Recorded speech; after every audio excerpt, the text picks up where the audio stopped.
Now, after Munich, the French prioritised their rearmament fighters, artillery, and anti-aircraft guns. They knew the Germans had achieved good results by air-ground cooperation in the Spanish Civil War, but still produced no dive bombers for the French Air Force. Now, the French air industry does grow by an impressive 500% in 2 years, and a third now of the French government budget goes on the armed forces. But French industry is still woefully inefficient. On average, French machine tools were 20 years old, whereas Germany's average was only 7 years old. Hotchkiss still finished French tanks by hand with files. The French made way too many designs and prototypes. Now, the designs are excellent, but heavily delayed. For example, the 47mm French anti-tank gun was superb and had been designed in 1935, but they didn't start producing it until 4 years later, in 1939. Strikes crippled French industry.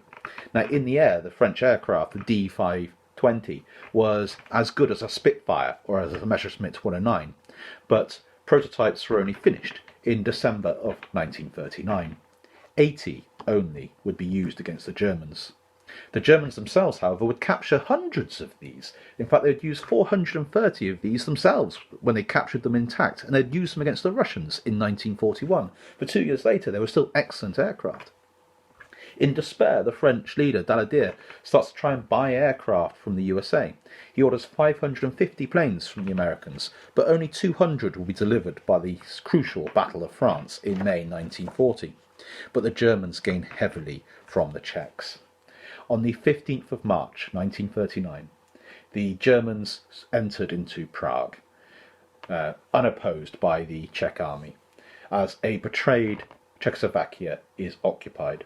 And the Czechs decided that since their fortifications had been handed over to the Germans by the order of the British and French, they couldn't see why they should fight.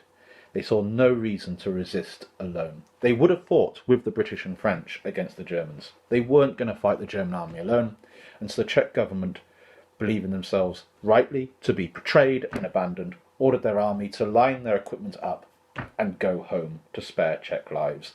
The German army find this equipment just laid out in parade ground formation.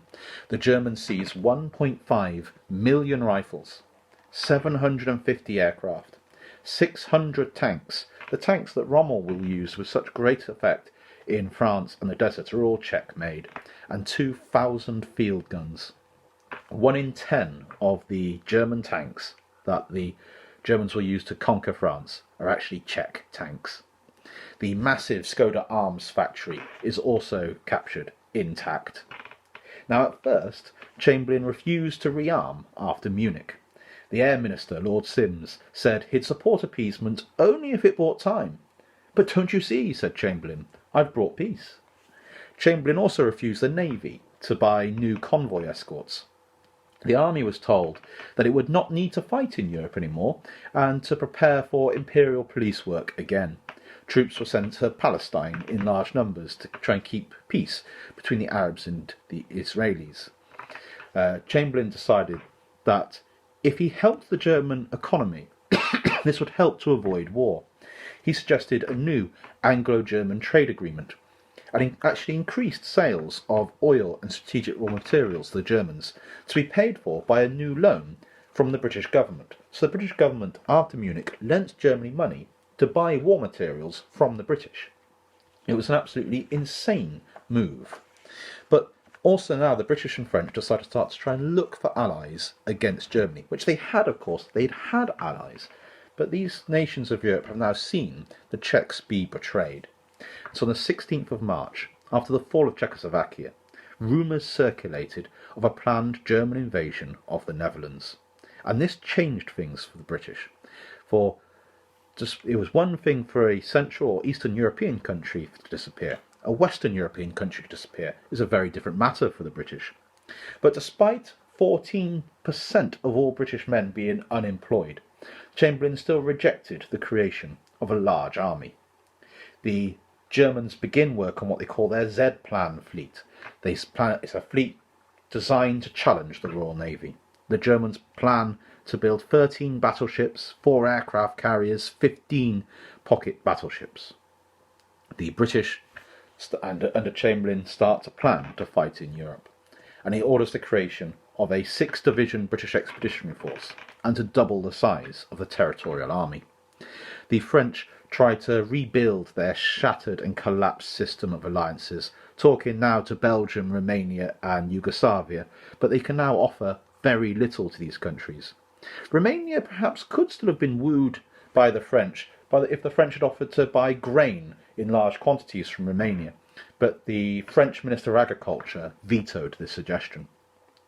On the 23rd of March, the Germans occupy Memel in Lithuania. On the 31st of March, Chamberlain guaranteed Poland's defences. 2 weeks later, the British also guarantee the independence of Greece and Romania. In April, the British introduce conscription, and talks begin between Britain, France and Turkey about a potential alliance against the Germans. The talks break down on the issue of the French occupation of the Turkish enclave in Syria, the Sanjak of Alexandretta, which, if you've been watching the news, you'll know that the Turkish army has now occupied this part of Syria, which now we've said nothing about, and the Russians, mind you, the Russians do seem to be taking an interest in it. But at this stage, the Turks are saying they want that bit of Syria, which is owned by the French at this time, and the French refuse to discuss it. The British cabinet pressurised Chamberlain to discuss an alliance with the USSR. A Gallup poll of the time showed that 87% of the British public were in favour of this alliance, but Chamberlain is sceptical.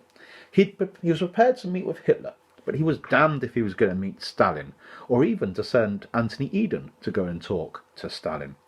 He said, "I am so sceptical of the value of Russian help that I should not feel our position was so greatly weakened if we had to do without them." That month, in April, Italy invaded Albania. In May 1939, Hitler decides that war with the British is inevitable.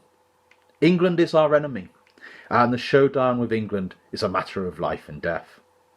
Germany and Italy now sign an alliance, what they call the Pact of Steel. In August 1939, a delegation of relatively junior military officers are sent from France and Britain to talk with the USSR.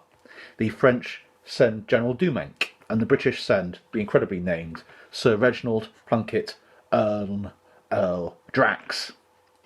Neither have clear instructions of what to actually discuss with the Russians. The problem is Poland. Poland would never let Russian troops in.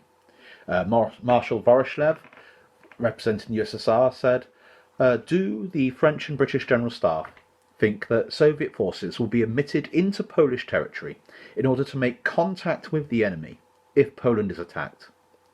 The British and French tried to hedge. So he then said bluntly, "I want a clear answer to my very clear question." And so things are not going well. By the way, we sent these delegations in a cruise liner with Indian servants, and so we sent aristocratic officers being waited on hand and foot on with silver plates, silver knives and forks, with turbaned stewards to go and speak to a communist government. It was never going to impress them, and they're hardly military officers of the first rank. But with negotiations going so badly, the French sent an officer to speak to the Polish General Staff to ask if Russian troops could come into Poland to fight the Germans. General Stakiewicz of the Polish army said, "We know the Russians better than you do.